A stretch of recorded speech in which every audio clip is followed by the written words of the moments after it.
Hello my dear students.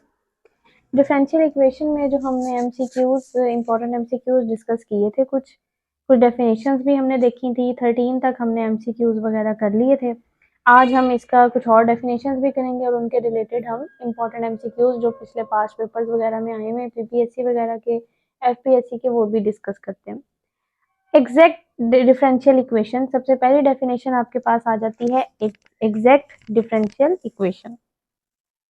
The differential equation mxy dx plus nx y dy is equal to 0 is an exact equation। मतलब ऐसी equation कि आपका जो m कोई function होगा जो कि एक्स वाई पे उसमें एक्स वाई वाले पॉइंट्स होंगे, डॉट डी एक्स प्लस एक इसी तरह का n फंक्शन होगा, वो भी उसमें भी एक्स वाई वाले होंगे, dot d y is equal to 0। ये वाली जो आपके पास इक्वेशन है ना इस किस्म की, वो एग्जैक्ट कब होती है?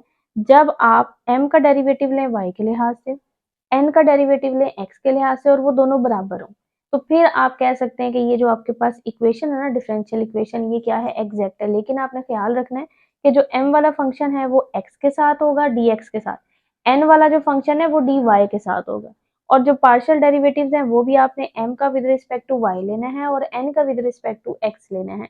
तो ये हमारे पास क्या होती है? Exact differential equation. इसके रिलेटेड हमारे पास सबसे पहला जो एमसीक्यूज है वो आप देखें 14। Which of the following equation is an exact differential equation. इनमें से कौन सी इक्वेशन जो है वो एग्जैक्ट डिफरेंशियल इक्वेशन है? अब आपके सामने ऑप्शन रखे हुए हैं ए बी सी और डी। वैसे आप रफली, क्योंकि ना ये इजी है, देखने में ही पता लग जाता है। एग्जैक्ट के लिए ना आपको डेरिवेटिव्स आपस में इक्वल रखने हैं कि डेरिवेटिव m का विद रिस्पेक्ट टू y और n का विद रिस्पेक्ट टू x बराबर हो। तो अब आपने ना इनको वन बाय वन चेक कर लेना है। अगर हम इसका देखते हैं, ये देखें, dx के साथ मैंने आपको बताया m वाला फंक्शन होता है और dy के साथ ये भी डेफिनेशन पढ़ाई है ना, ये dx के साथ m वाला फंक्शन होता है और dy के साथ n वाला फंक्शन होता है। इसका मतलब है ये आपका m है, ये आपका m है और ये आपका n है। तो आप m का डेरिवेटिव लेना था y के लिहाज से, तो यहाँ देखें y जब कोई फंक्शन ही नहीं है तो डेरिवेटिव क्या हो जाएगा? 0 हो जाएगा। और n का आपने किसके लिहाज से, ये लिखा भी हुआ है, n का आपने किसके लिहाज से लेना है? x के लिहाज से लेना है। तो जब हम लेंगे तो यहाँ आएगा आपके पास x का डेरिवेटिव 1 और ये y आ जाएगा। तो इसका मतलब है बहरहाल ये बराबर नहीं है, क्योंकि यहाँ 0 आ गया और यहाँ कोई वैल्यू आ रही है, तो ये तो एग्जैक्ट नहीं है। फिर इसी तरह आप इस b वाले को चेक कर लें। x के साथ होता है m फंक्शन, यानी ये वाला आपका dx के साथ वाला ये m है और ये आपका क्या है? n है। आपने m का डेरिवेटिव लेना होता है विद रिस्पेक्ट टू y। तो जब आप इसका with respect to y derivative लेंगे तो आपका आएगा -2 और ये y, क्योंकि 3x तो 0 हो जाएगा, कांस्टेंट 0 हो जाता है, और ये -2 और y का 1, तो ये -2 आ जाएगा। और जब आप इसी तरह x का लेंगे विद n का लेंगे विद रिस्पेक्ट टू x, तो वो तो 1 आ जाएगा। अब यहाँ -2 आ रहा है, यहाँ 1, इसका मतलब है ये भी आंसर सही नहीं है, एग्जैक्ट नहीं है, क्योंकि ये इनका डेरिवेटिव आपस में बराबर नहीं आ रहा। ये जो थर्ड ऑप्शन है ना, ये करेक्ट ऑप्शन है। इसके आगे ये सॉल्व भी किया हुआ है। आपने यही प्रूव करना था ना कि partial m over partial y partial n over partial x के बराबर होता है, तो वो एग्जैक्ट होती है। अब आपको बताया कि dx के साथ m फंक्शन होता है, इसका मतलब है ये वाला फंक्शन आपका m है, ये वाला फंक्शन आपका कौन सा है? n है। आप partial m over partial y निकाले, जब हम इसका डेरिवेटिव लेंगे विद रिस्पेक्ट टू y, तो 2x कांस्टेंट है वैसे ही रहेगा और y का डेरिवेटिव 1 हो जाएगा। इसका मतलब है इसका डेरिवेटिव क्या आ जाता है? 2x। फिर ये वाला फंक्शन n है और n का डेरिवेटिव आपने लेना है विद रिस्पेक्ट टू x। तो जब आप इसका विद रिस्पेक्ट टू x लेंगे तो 2x आएगा, और आपको पता है अकेले कांस्टेंट का डेरिवेटिव क्या होता है? 0। इसका मतलब है इसका भी क्या आ जाएगा? 2x। तो देखें, partial m over partial y बराबर आ गया partial n over partial x के। और हमने अभी पढ़ के आए हैं कि एग्जैक्ट डिफरेंशियल इक्वेशन वही होती है जिसमें ये दो डेरिवेटिव आपस में क्या आ जाए? बराबर आ जाए। इसका मतलब है जो हमारा ऑप्शन है ना, वो कौन सा सही है? सी वाला ऑप्शन सही है। अब अगला देखें, the solution of the differential equation dy minus x dot dx is equal to 0 if the curve passing through 1, 0 is। आपने डिफरेंशियल इक्वेशन का सॉल्यूशन बताना है, और सॉल्यूशन किस पॉइंट पे बताना है? इस वाले पॉइंट पे जो आपको गिवन है। अब यहाँ इसी तरह ऑप्शन है ए बी सी डी। सबसे हमने जो एक पहला भी पढ़ा है, पिछले वीडियो में भी हमने ये डिस्कस किया था, सेपरेबल फॉर्म। ठीक है, सेपरेबल फॉर्म सबसे पहला, यानी जो सॉल्यूशन निकालने का तरीका होता है कि अगर आपको लग रहा है ना कि आप वेरिएबल्स को एक्स वालों को अलग और वाई वालों को अलग कर सकते हैं, तो सबसे पहला तरीका आपने वही इस्तेमाल करना है सॉल्यूशन, डिफरेंशियल इक्वेशन का सॉल्यूशन निकालने के लिए। यहाँ भी आपको बड़ा इजीली नजर आ रहा है कि d y minus x dot d x, के वाई वाले अलग है और एक्स वाले आप अलग कर सकते हैं तो वो सेपरेबल फॉर्म बन जाएगी। ये इसका पूरा सोल्यूशन लिखा हुआ है। ये d y minus x dot d x, आप माइनस एक्स को उधर ले गए तो यहाँ देखें ये वाई वाले अब एक तरफ हो गए, एक्स वाले एक तरफ, इसी को कहते हैं सेपरेबल फॉर्म बनाना ना, सेपरेबल फॉर्म से डिफरेंशियल इक्वेशन का सोल्यूशन निकालना। और इस तरह के छोटे छोटे क्वेश्चन आ सकते हैं, पिछली वीडियो में भी हमने एक इस तरह का डिस्कस किया था। अब आप इस तरह करें, जब आप सेपरेबल फॉर्म बना लेते हैं फिर आपने कर देनी होती है दोनों तरफ इंटीग्रेशन, यहाँ भी इंटीग्रेशन यहाँ भी इंटीग्रेशन। अब 1 की विद रिस्पेक्ट टू y क्या होगी, y होती है इंटीग्रेशन, और x की विद रिस्पेक्ट टू x क्या होती है, x स्क्वायर बाय 2, और इंटीग्रेशन कांस्टेंट आ जाएगा c।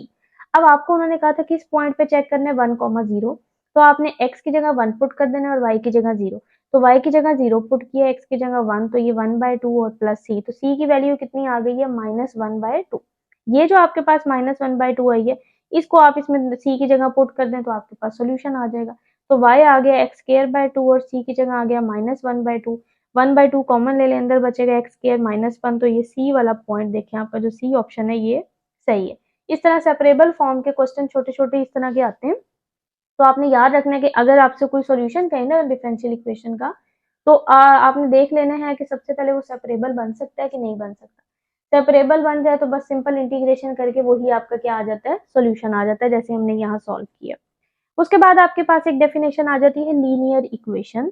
A first order ordinary differential equation is linear in the dependent. अब ये लीनियर इक्वेशन है, ठीक है, आपके पास लीनियर इक्वेशन किस किस्म की होती है, a first order differential ordinary differential equation is linear. एक first order ordinary differential equation को हम लीनियर कहते हैं in the dependent variable y, कि जब डिपेंडेंट वेरिएबल हम y लें और इंडिपेंडेंट वेरिएबल x लें तो फिर किस तरह की first order ordinary differential equation linear बनती है, उसकी शक्ल इस तरह की होती है, dy by d x plus p of x y is equal to q of x, और यहाँ p और q जो है ये x के फंक्शन है। आपने इसकी शक्ल ये देख लेनी है, ये याद कर लेनी है। इसके रिलेटेड आगे हमने ना कुछ एमसीक्यूज करने, तभी ये डेफिनेशन बता दिए, और इसको आपने देख लें कि जो इस तरह की फॉर्म होती है ना, ये आपके पास कौन सी इक्वेशन कहलाती है, लीनियर इक्वेशन कहलाती है, जब आपके पास डिपेंडेंट वेरिएबल y हो और इंडिपेंडेंट वेरिएबल क्या हो, x हो, और फिर यहाँ जो p और q है ये भी फंक्शन किसके होंगे, x के होंगे।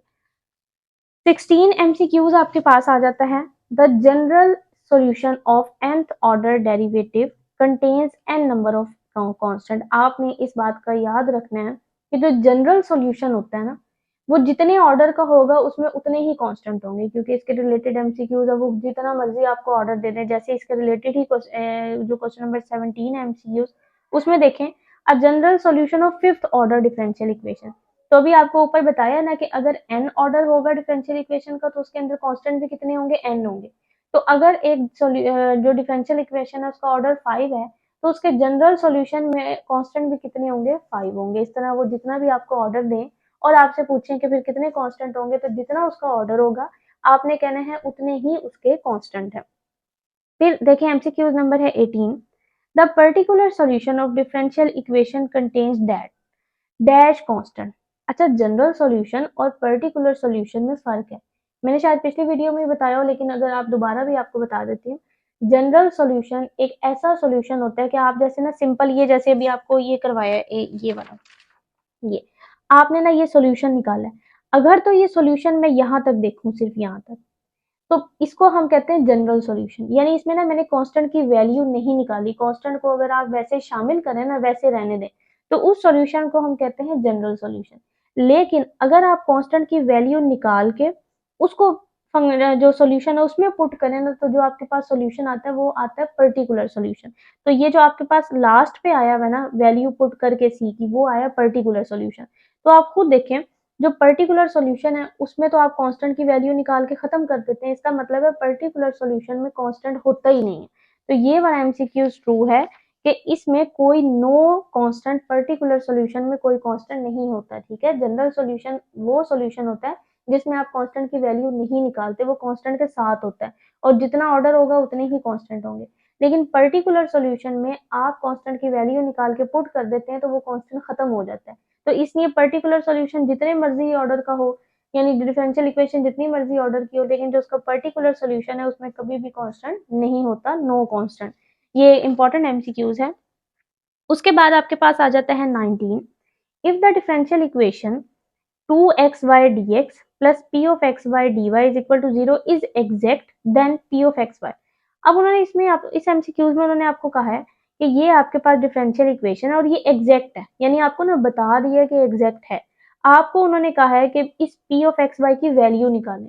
अभी आपको एग्जैक्ट डिफरेंशियल इक्वेशन की डेफिनेशन भी बताई है कि कोई इक्वेशन एग्जैक्ट कब होती है, जब उसका इसका डेरिवेटिव जो है विद रिस्पेक्ट टू y और इसका derivative with respect to x अगर आपस में बराबर हो जाए ना, तो वो इक्वेशन क्या हो जाती है, एग्जैक्ट हो जाती है। अब इसमें क्योंकि आपको गिवन है कि ये एग्जैक्ट है, इसका मतलब है इसका डेरिवेटिव और इसका डेरिवेटिव आपस में बराबर होना चाहिए था। अब इन दो का डेरिवेटिव कब बराबर हो सकता है, आप बेशक चेक कर लें। अब इसका जब अगर हम लेते हैं विद रिस्पेक्ट टू, ये देखें ना, आपको x के साथ वाला फंक्शन कौन होता है, m होता है, और y के साथ फंक्शन कौन सा होता है, n होता है, और आपने partial m over partial y निकालना होता है। जब मैं इसका partial m over partial y निकालती हूँ, ये मैं निकाला हुआ है, तो इसका derivative with respect to y क्या आएगा, 2x रहेगा वैसे का वैसे, और y का डेरिवेटिव 1, तो इसका मतलब है partial m over partial y तो आ गया 2x। अब हमने ये चेक करना था कि इसका डेरिवेटिव कब 2x आता है। जरा इस बात पे गौर करें, क्योंकि आपको क्वेश्चन में गिवन है कि ये एग्जैक्ट है। अगर ये एग्जैक्ट है तो इसका derivative with respect to y और n का derivative with respect to x तो बराबर होगा। अब बराबर होगा तभी हमें पता लगेगा कि p ऑफ एक्स वाई की ऐसी यहाँ क्या वैल्यू रखें कि वो आपस में बराबर है। वो आपके पास चार ऑप्शन है, आपने देख लेना कि 2x किसका आंसर आता है। अगर हम इसका derivative with respect to x लेते हैं तो वो तो 1 आएगा, इसका मतलब है ये नहीं हो सकता। इसका लेंगे तो भी 1 आएगा, ये भी नहीं हो सकता। इसका लेंगे विद रिस्पेक्ट टू x तो भी 1 आएगा, ये भी नहीं हो सकता। लेकिन अगर हम इसका डेरिवेटिव लेते हैं ना विद रिस्पेक्ट टू x, तो वो आएगा 2x, और y का क्योंकि कांस्टेंट है तो 0। इसका मतलब है ये वाली अगर हम वैल्यू रखते हैं ना p ऑफ x की, p ऑफ एक्स वाई की जगह, तो ये partial m over partial y और partial n over partial x बराबर आएंगे, और ये तभी एग्जैक्ट बनेगा। तो हमें p ऑफ एक्स वाई की वैल्यू का पता लग गया कि p ऑफ एक्स वाई की वैल्यू हमें क्या रखने से 2x मिल रहा है, x स्क्वायर प्लस y रखने से मिल रहा है। ठीक है, और ये भी मैं बता रही हूँ कि क्यों हमने इसको यही वाली वैल्यू ली है, क्योंकि हमें गिवन है कि ये एग्जैक्ट है। तो हमने दोनों डेरिवेटिव को बराबर देखना, तो दोनों डेरिवेटिव किस वैल्यू पे बराबर हो रहे हैं, एक्स स्क्वायर प्लस वाई पे हो रहे हैं। ये था क्वेश्चन नंबर आपके पास 19। उसके बाद देखिए क्वेश्चन नंबर है 20, इंटीग्रेटिंग फैक्टर। लेकिन इंटीग्रेटिंग फैक्टर करने से पहले आप इंटीग्रेटिंग फैक्टर का एक टॉपिक देख लें, उसके बाद मैं आपको इंटीग्रेटिंग फैक्टर के रिलेटेड एमसीक्यूज करवा देती हूँ। इंटीग्रेटिंग फैक्टर के रिलेटेड जो आपके पास टॉपिक है वो ये है, rules for finding integrating factors. कि क्या क्या रूल हैं इंटीग्रेटिंग फैक्टर को फाइंड करने के। अच्छा, इंटीग्रेटिंग फैक्टर हम क्यों निकालते हैं, हमें इसकी क्या जरूरत पड़ती है। ठीक है, अगर इक्वेशन जो डिफरेंशियल इक्वेशन है वो एग्जैक्ट ना हो और आपने उसको एग्जैक्ट बनाना हो, तो फिर हम ना इंटीग्रेटिंग फैक्टर निकालते हैं। इंटीग्रेटिंग फैक्टर को उस डिफरेंशियल इक्वेशन से मल्टीप्लाई करते हैं, वो मल्टीप्लाई होकर ना एग्जैक्ट बन जाती है। तो इस वजह से हम इंटीग्रेटिंग फैक्टर का इस्तेमाल करते हैं कि इस इंटीग्रेटिंग फैक्टर की वजह से जो आपके पास इक्वेशन है वो क्या बन गई है, एग्जैक्ट बन गई है। ठीक है, पहले वो एग्जैक्ट अगर ना हो तो फिर हम इंटीग्रेटिंग फैक्टर निकालते हैं, उसकी वजह से वो क्या बन जाती है, उसको मल्टीप्लाई करवा के ना उस डिफरेंशियल इक्वेशन से, वो जो इंटीग्रेटिंग फैक्टर है, तो फिर वो जो मल्टीप्लाई करवाने के बाद जो इक्वेशन आती है वो क्या बन जाती है, आपके पास एग्जैक्ट बन जाती है। अब इंटीग्रेटिंग फैक्टर को फाइंड करने के ना कुछ रूल्स है। सबसे पहले ना आप रूल नंबर 3 देखें। रूल नंबर 3 में ये है कि अगर आपकी डिफरेंशियल इक्वेशन एग्जैक्ट ना हो तो उसके ना दो केसेस हो सकते हैं। एक तो ये हो सकता है कि आप इस तरह की फॉर्म बनाएं कि m का डेरिवेटिव लें with respect to y, n का डेरिवेटिव लें विद रिस्पेक्ट टू x और उसको n से डिवाइड करें, और वो फंक्शन कोई p है लेकिन वो किसका फंक्शन बनना चाहिए, x का। तो फिर उसके इंटीग्रेटिंग फैक्टर निकालने के, यानी इसका जो आंसर है ना ये वाली चीज का, ये फॉर्मूला आपने याद करना। इस फॉर्मूले का आंसर अगर x आता है ना, तो फिर इंटीग्रेटिंग फैक्टर निकालने का क्या तरीका होता है, e, और इंटीग्रेशन में आपने p डॉट डी एक्स, यानी जो इसका आंसर आएगा ना उसकी इंटीग्रेशन कर देनी है, यही आपका क्या निकलेगा, इंटीग्रेटिंग फैक्टर। इसी तरह अगर आपका ये वाला फॉर्मूला, क्योंकि इसके दो केसेस हैं, या तो फंक्शन x में आ सकता है या फंक्शन y में आ सकता है। अगर फंक्शन x में आया तो ये वाला इंटीग्रेटिंग फैक्टर होगा। इसी तरह अगर फंक्शन y में आता है तो y वाले का ये फॉर्मूला होता है कि आपने पहले n का डेरिवेटिव लेना होता है with respect to x, m का लेना होता है विद रिस्पेक्ट टू y और उसको डिवाइड करना होता है m से। देखें, अगर लास्ट पे n है तो डिवाइड भी n से किया है, लास्ट पे m है तो डिवाइड भी m से किया है। तो फिर अगर आपका कोई फंक्शन आता है y का, तो फिर उसका इंटीग्रेटिंग फैक्टर क्या होगा, e, और इंटीग्रेशन q डॉट dy, और q यहाँ जो आपका आंसर आएगा ना वो ही आपका q होगा, इंटीग्रेटिंग फैक्टर। और जो रूल नंबर 1 और 2 है उसमें ये होता है कि अगर फंक्शन आपके पास जो डिफरेंशियल इक्वेशन है वो होमोजीनियस हो ना, तो आपने m वाले फंक्शन को x से मल्टीप्लाई करना है, y वाले फंक्शन को n वाले फंक्शन को y से मल्टीप्लाई करना है, उसका आंसर 0 नहीं आना चाहिए। तो उसका इंटीग्रेटिंग फैक्टर क्या होता है कि बस इसी चीज का ना आप रेसिप्रोकल ले लें, वो इंटीग्रेटिंग फैक्टर है। और इसका रूल नंबर 2 है कि अगर आपके पास इस तरह की जो डिफरेंशियल इक्वेशन है वो इस किस्म की हो कि फंक्शन हो और उसमें से y कॉमन आ रहा हो, फिर एक फंक्शन हो उसमें से x कॉमन आ रहा हो, तो फिर उसका इंटीग्रेटिंग फैक्टर क्या होगा कि आप m वाले को x से मल्टीप्लाई कराएं, n वाले को y से और दरमियान में माइनस हो, तो उसी को उल्टा देना, वही आपका इंटीग्रेटिंग फैक्टर बन जाता है। ये आपको वैसे नहीं समझ आएगी जब तक आप इसके एमसीक्यूज नहीं करेंगे। ये पढ़ाने का मकसद ये है कि आपको टोटल बता दिए कि इन रूल्स का आपने इस्तेमाल करना है इंटीग्रेटिंग फैक्टर निकालने के लिए, लेकिन हम वन बाय वन इसके एमसीक्यूज डिस्कस करते हैं। एमसीक्यूज के अंदर जो जो रूल इस्तेमाल होता रहेगा मैं आपको साथ साथ यहाँ बताती रहूंगी, ये लिखे भी हुए। सबसे पहले जो क्वेश्चन नंबर एमसीक्यूज नंबर 20 था उसका सोल्यूशन मैं आपको बता देती हूँ, आप एमसीक्यूज देख लें। ये देखें, integrating factor of the differential equation, इस डिफरेंशियल इक्वेशन का वो आपसे ना इंटीग्रेटिंग फैक्टर मांग रहे हैं।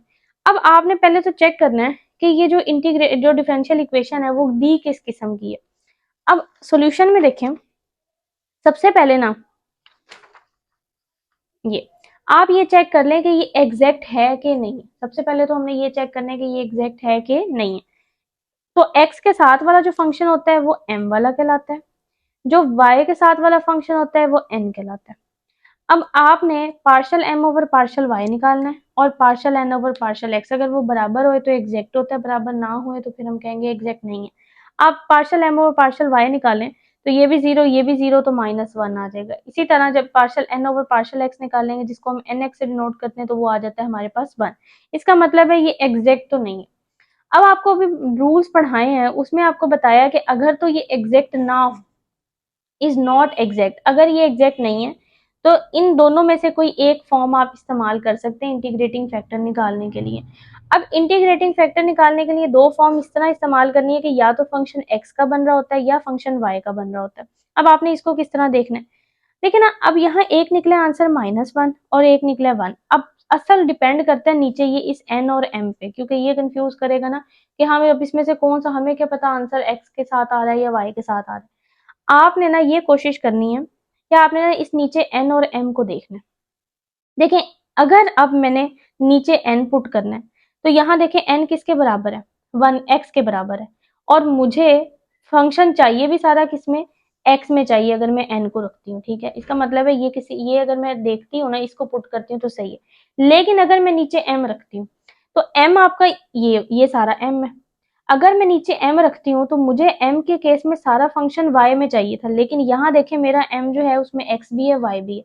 ये सिर्फ मैं आपको एक तरीका बता रही हूँ सिलेक्ट करने का कि रूल नंबर 3 में से फिर हमने इस वाले फॉर्मूले पे जाना है या इस वाले फॉर्मूले पे जाना है। तो ये मैं आपको सिर्फ तरीका बता रही हूँ चेक करने का कि आप कैसे गैस कर सकते हैं कि हमने ये वाला लगाना है या ये। मैं दोबारा बता देती हूँ कि अगर आपने ये वाला लगाना है ना तो आपने इस नीचे n को देख लेना कि अगर हम n को नीचे रखते हैं तो फंक्शन हमें जो आंसर चाहिए वो x के साथ चाहिए, यानी सारा फंक्शन x में होना चाहिए। तो अगर मैं ये वाला फॉर्मूला इस्तेमाल करती हूँ तो मेरे क्वेश्चन में n किसके बराबर है, x के, तो वाकई इसका मतलब है फंक्शन का x आने के चांसेस हैं। लेकिन अगर मैं m ये वाला फॉर्मूला इस्तेमाल करती हूँ तो उसमें नीचे आना है m, और m को फंक्शन होना चाहिए था y का, यानी ये सारा जो आंसर है ये y के टर्म में आना चाहिए था।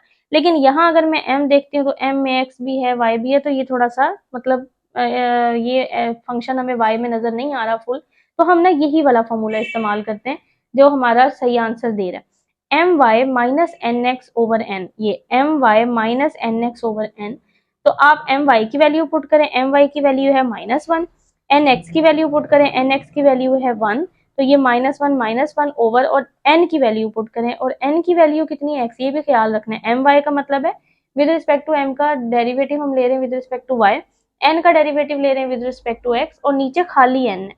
तो यहाँ एन आपके पास किसके बराबर है, एक्स के, तो यहाँ आपने एक्स कर दिया तो आंसर आ गया -2 ओवर एक्स। अब देखें ये सारा जो फंक्शन है ये किस में आया, एक्स में आया है ना, और ये इस चीज को सेटिस्फाई करता है कि इस फॉर्मूले का जो आंसर है वो जो भी कोई फंक्शन आ रहा है पी, वो किसका फंक्शन होना चाहिए था, खाली एक्स का।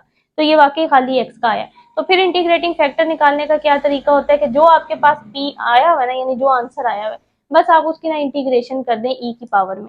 तो हम ऐसा करते हैं, इस -2/x की इंटीग्रेशन कर देते हैं। तो ये देखें, इंटीग्रेटिंग फैक्टर का मतलब है ई, और ये पी डॉट डी एक्स। तो ई पी की वैल्यू पुट कर दें जो आपने निकाली हुई है, माइनस ये -2/x।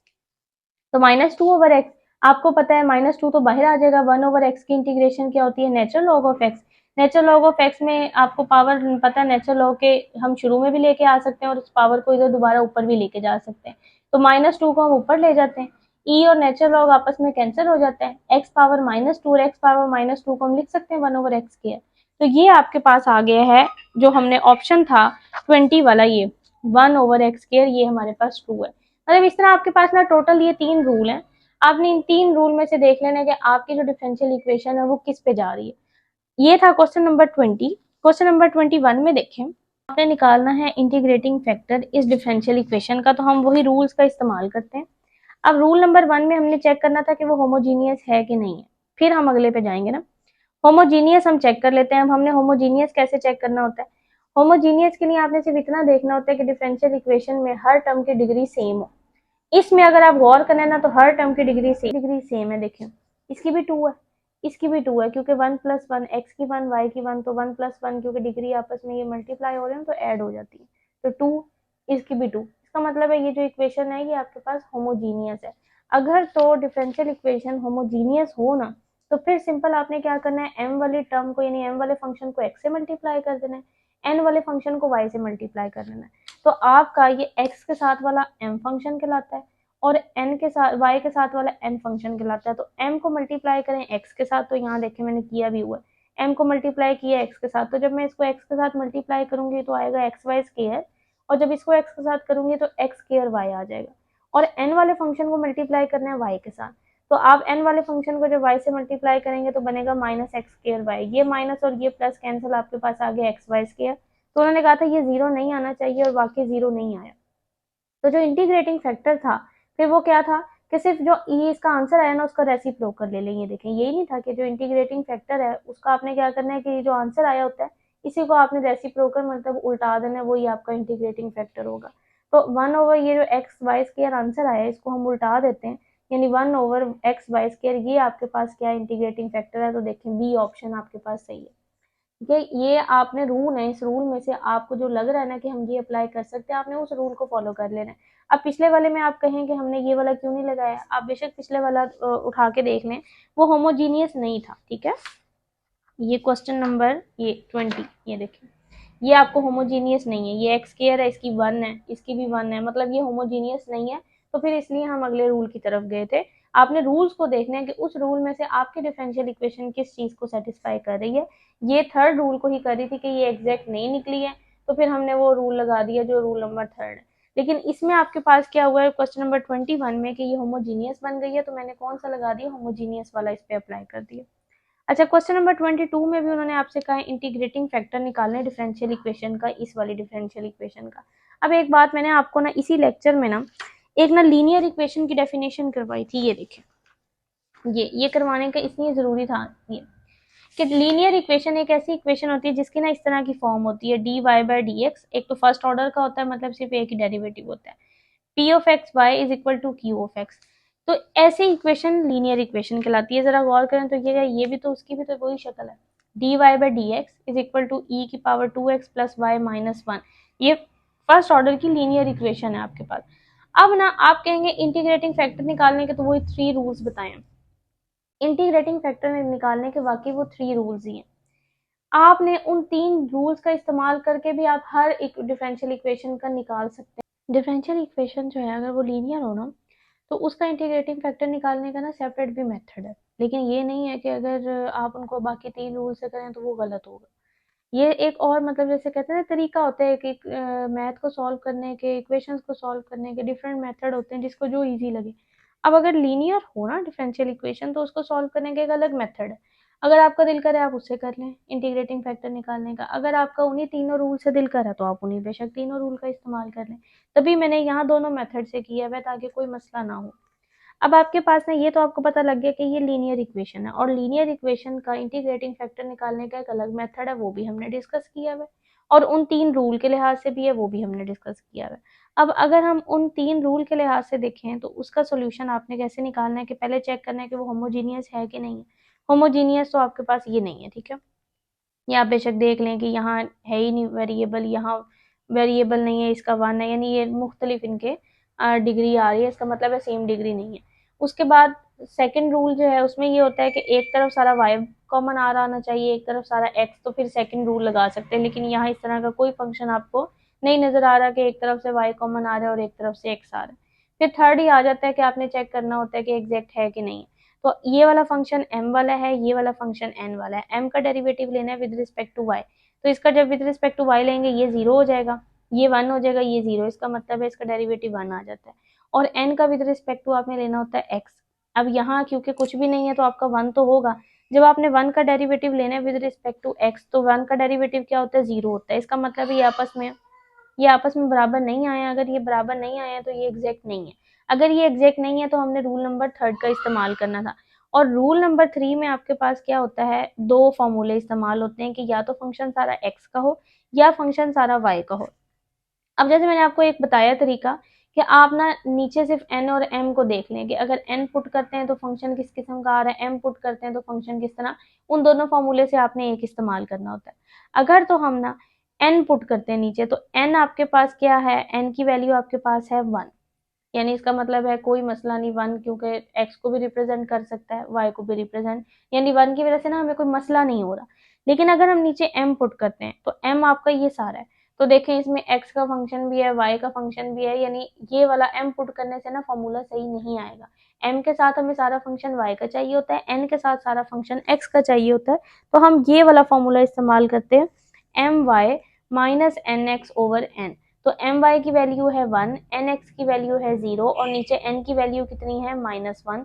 तो 1 माइनस 0 ओवर -1, तो आ गया -1। तो इंटीग्रेटिंग फैक्टर निकालने का क्या फॉर्मूला होता था कि आपने ई की पावर में जो आंसर आया होता है ना उसकी इंटीग्रेशन कर देनी होती है, यानी आपने -1 की इंटीग्रेशन कर देनी है, तो एक्स की विद रिस्पेक्ट टू -1 क्या हो जाएगी, -x हो जाएगी। तो ये आपका क्या आ गया, इंटीग्रेटिंग फैक्टर। अब जैसे आपको बताया कि लीनियर का एक अलग से भी तरीका होता है निकालने का, हम वो भी कर लेते हैं कि अगर आपके पास ना जो इक्वेशन है डिफरेंशियल इक्वेशन वो लीनियर होना, यानी वो इस फॉर्म में हो, t y over d x, y के साथ एक पी वाला फंक्शन हो और is equal to q of x हो। आप ना इसको जो ये लिखी हुई है ना उसको इस फॉर्म में तब्दील कर लें। इस फॉर्म में लीनियर इक्वेशन की फॉर्म में तब्दील करने के लिए आपको ना जो वाई वाला फंक्शन है वो एक तरफ चाहिए, तो d y by d x हमने लिखा, और यहाँ जो वाई वाला फंक्शन था ना यानी ये प्लस वाई, इसको इस साइड पे लाके क्या कर दिया, -y, और बाकी चीजों को आपने उधर ही रहने दिया जो एक्स वाली टर्म है। अब ये वाला अगर कंपैरिजन करें तो हमने इसको इस फॉर्म में कन्वर्ट कर लिया। तो लीनियर इक्वेशन का जो डायरेक्ट आपके पास तरीका है ना इंटीग्रेटिंग फैक्टर निकालने का, वो क्या होता है कि ई और P of x dot d x, यानी पी ऑफ एक्स यहाँ कौन है, जो भी वाई के साथ है वो आपका पी ऑफ एक्स है, आपने उसकी इंटीग्रेशन कर देनी है। तो यहाँ वाई के साथ जो पी ऑफ एक्स है वो किसके बराबर है, -1 के, यानी वाई के साथ कुछ भी नहीं है, -1 है, तो वही आपका पी ऑफ एक्स है। तो -1 की जब इंटीग्रेशन होगी तो वो e की पावर -x आएगा। इसका मतलब है दोनों तरीकों से आंसर तो सेम ही है, सिर्फ ये एक अलग मेथड है कि अगर लीनियर डिफरेंशियल इक्वेशन है तो उसको सॉल्व करने का, उसका इंटीग्रेटिंग फैक्टर निकालने का एक सेपरेट मेथड है, और बाकी वो 3 रूल वही हैं, वो चेंज नहीं होते, वो वही रहेंगे। तो हमने रूल के मुताबिक भी किया है और लीनियर डिफरेंशियल इक्वेशन के मुताबिक भी हमने इसको सॉल्व करके देखा है। क्वेश्चन नंबर देखें, एमसीक्यूज नंबर है 23, integrating factor of the differential equation. हमने इंटीग्रेटिंग फैक्टर निकालना है इस डिफरेंशियल इक्वेशन का। अब अगर गौर करें तो यहाँ भी आपको ना d y by d x मतलब उसी फॉर्म में नजर आ रहा है, लीनियर डिफरेंशियल इक्वेशन, इसमें भी सिंगल ऑर्डिनरी डेरिवेटिव इस्तेमाल हो रहा है, तो आप इसमें लीनियर वाला मेथड भी इस्तेमाल कर सकते हैं और आप इसमें वो रूल वाला भी, यहाँ भी मैंने वो दोनों काम किए हैं। अगर आपने इसको लीनियर वाला देखना है तो लीनियर में देखें जरा, इसको थोड़ा सा ना ईजी बना लें। यहाँ d y by d x है ना, तो आप इसको उल्टा दें थोड़ा इजी करने के लिए, तो d x over d y, और ये ई वाई माइनस एक्स उलट जाएगा तो ई वाई माइनस एक्स आ जाएगा। अब अगर आपने इसको लीनियर की भी ना, क्योंकि 2 फॉर्म होती है, एक d y by d x के साथ होती है और एक d x over d y के साथ होती है। फॉर्म कोई नहीं, सेम ही रहती है, सिर्फ फंक्शन की चेंजिंग हो जाती है कि अगर d y by d x होता है तो यहाँ जो सारा पी और क्यू वाले फंक्शन है वो एक्स की फॉर्म में होते हैं। लेकिन अगर d x over d y होता है, यानी नीचे वाई है ना, तो यहाँ वाला जो फंक्शन है पी ऑफ वाई और क्यू ऑफ वाई ये वाई के फंक्शन होने चाहिए, बाकी इसमें कोई चेंजिंग नहीं है। सिर्फ क्या होता है, दो फॉर्म होती है, एक विद रिस्पेक्ट टू एक्स के लिहाज से होती है और एक वाई के लिहाज से होती है, दो लीनियर डिफरेंशियल इक्वेशन की फॉर्म होती है। अब यहाँ आपने अगर इसके मुताबिक इसको कन्वर्ट करना है, जो आपके पास गिवन डिफरेंशियल इक्वेशन है, तो हम कन्वर्ट कर लेते हैं। dx ओवर dy आपने वैसे ही रखा, यहाँ आपको सारा फंक्शन चाहिए x का, तो x वाले फंक्शन को इस साइड पे उठा के ले हैं dx ओवर dy के साथ, तो यहाँ माइनस एक्स इधर आके क्या हो जाएगा प्लस एक्स, और बाकी y वाले फंक्शन को उधर ही रहने दें q ऑफ y, तो ई वाई को हमने उधर ही रहने दिया। तो इसके इंटीग्रेटिंग फैक्टर निकालने का भी वही तरीका है कि आपने बस डेरिवेटिव ले लेना है, ई की पावर में इंटीग्रेशन लेनी है पी ऑफ वाई, यानी इस वाले फंक्शन की जो एक्स के साथ है, एक्स के साथ जो भी फंक्शन है उसकी आपने क्या ले लेनी है इंटीग्रेशन। यहाँ एक्स के साथ कुछ भी नहीं है, इसका मतलब है 1 है, तो पी ऑफ वाई किसके बराबर है 1 के, तो 1 की integration with respect to y क्या हो जाएगी, वाई होगी, तो आपका इंटीग्रेटिंग फैक्टर निकला है ई पावर वाई, ये ई पावर वाई, यानी ये वाला आंसर सही है। और अगर आप इसको मेथड से निकालना चाहें, मतलब वो जो रूल्स हैं उस रूल के मुताबिक आपने वो, ये होमोजीनियस तो है नहीं ना, रूल नंबर 1 के मुताबिक इसको चला सकते हैं ना रूल नंबर 2, रूल नंबर 3 है कि आपने चेक करना है कि एग्जैक्ट है कि नहीं है। ये एग्जैक्ट नहीं है क्योंकि हमने जब इसका डेरिवेटिव लिया तो 1 आता है, और इसका डेरिवेटिव जब हम लेते हैं तो आपके पास क्या आता है, विद रिस्पेक्ट टू एन का विद रिस्पेक्ट टू एक्स लेना है तो ये आपके पास के 1 आ जाता है, और एम का विद रिस्पेक्ट टू वाई लेना तो ये 0 आ जाता है, ये बराबर नहीं है। अब आपने फॉर्मूला देखना था, अब वहाँ वही रूल है कि या तो आपने पहले वाला फॉर्मूला इस्तेमाल करना है या दूसरे वाला। पहले वाले के नीचे एन आता है, अब अगर हम यहाँ एन देखो पुट करते हैं नीचे, तो एन का मतलब है वाई का फंक्शन भी आ रहा है, एक्स का फंक्शन, यानी ये मसला कर रहा है। और अगर हम एम पुट करते हैं नीचे, तो एम वाले में सिर्फ 1 है, तो ये मसला नहीं क्रिएट करेगा क्योंकि 1 है, 1 को हम एक्स में भी शामिल कर सकते हैं, वाई में भी। तो अब आप एम वाला फॉर्मूला इस्तेमाल करें, n x minus m y over m, तो एन एक्स आपके पास है 1 के बराबर, ये आपने निकालना derivative with respect to x, तो वो 1 आता है। एम का derivative with respect to y, यहाँ क्या आ जाना है 0, और नीचे एम खुद किसके बराबर है 1 के बराबर है, तो 1, इसका आंसर आ गया 1। तो इंटीग्रेटिंग फैक्टर में आपने जो आंसर आता है उसकी सिर्फ इंटीग्रेशन करनी होती है, यानी 1 की इंटीग्रेशन, तो वो क्या आ जाएगी with respect to y, y आ जाएगी। तो बेशक इससे आंसर निकालने, बेशक इससे आंसर तो सेम ही आना है, ये जस्ट आपके पास फॉर्मूला है कि लीनियर डिफरेंशियल इक्वेशन को डायरेक्ट उसका इंटीग्रेटिंग फैक्टर निकाल सकते हैं, उसको सिर्फ इस फॉर्म में कन्वर्ट करके अंदाजा लगा के कि आपका पी ऑफ वाई किसके बराबर निकल रहा है। और लीनियर डिफरेंशियल इक्वेशन भी दो किस्मों की होती है, एक एक्स के लिहाज से होती है, वो आपको पहले पढ़ा दिए, और एक ये y with respect to y जब डेरिवेटिव ले रहे होते हैं तो ये होती है, और विद रिस्पेक्ट टू एक्स तो वो आपको पिछला जो एमसीक्यूज है उसमें करवाया। लास्ट एमसीक्यूज है MCQs number 24, general solution of linear equation. कि जनरली अगर हम बात करें, जनरल भी तो आ सकता है ना, कि जनरल सॉल्यूशन अगर हम निकालें लीनियर इक्वेशन की, अगर आपके पास ये लीनियर इक्वेशन है और अगर आपने उसका जनरल सा सॉल्यूशन निकालना है, तो जनरल सॉल्यूशन को निकालने के लिए कि आपने इंटीग्रेटिंग फैक्टर निकाला पहले, फिर उसको इंटीग्रेटिंग फैक्टर को पूरी इक्वेशन से आपने करवाना है मल्टीप्लाई, फिर जो राइट साइड पे आपके पास चीज है ना, यानी यहाँ क्यू ऑफ एक्स, इस तरह आपने यहाँ दोनों तरफ क्या ले लेंगे इंटीग्रेशन, तो यहाँ आपके पास खाली सिर्फ y आ जाएगा, यानी y और इंटीग्रेशन फैक्टर आ जाएगा, और यहाँ आपके पास क्या है कि जो q और इंटीग्रेटिंग फैक्टर को आपने मल्टीप्लाई किया उसकी इंटीग्रेशन लेंगे, साथ इंटीग्रेशन कांस्टेंट आ जाएगा आपके पास। ये जनरल सॉल्यूशन जो है लीनियर इक्वेशन का उसका निकालने का तरीका होता है आपके पास। अब ये बाकी जो ऑप्शन है इसलिए ट्रू नहीं है, देखें ए में वाई के साथ इंटीग्रेटिंग फैक्टर नहीं मल्टीप्लाई हुआ तो इसलिए ये वाला ऑप्शन नहीं है, इंटीग्रेटिंग फैक्टर को पूरी इक्वेशन से मल्टीप्लाई करना है। फिर सी वाले ऑप्शन में भी वाई के साथ इंटीग्रेटिंग फैक्टर मल्टीप्लाई नहीं हुआ है, और फिर डी में भी वाई के साथ इंटीग्रेटिंग फैक्टर तो मल्टीप्लाई हुआ है, लेकिन जब आपने इंटीग्रेशन ली है दोनों तरफ तो इंटीग्रेशन कांस्टेंट आता है, लेकिन यहाँ इंटीग्रेशन कांस्टेंट नहीं है। ये भी ज़रूरी होता है कि जब आप इंटीग्रेशन करें तो इंटीग्रेशन कांस्टेंट लगाना है, वो सिर्फ बी ऑप्शन में ही है, तो ये इसलिए बी वाला ऑप्शन आपके पास सही ऑप्शन है। ये आपके पास डिफरेंशियल इक्वेशन के आज जो हमने एमसीक्यूज़ किए आप इसको देखें, अगर किसी को कुछ ना समझ आए तो वो पूछ लें। अल्लाह हाफिज़।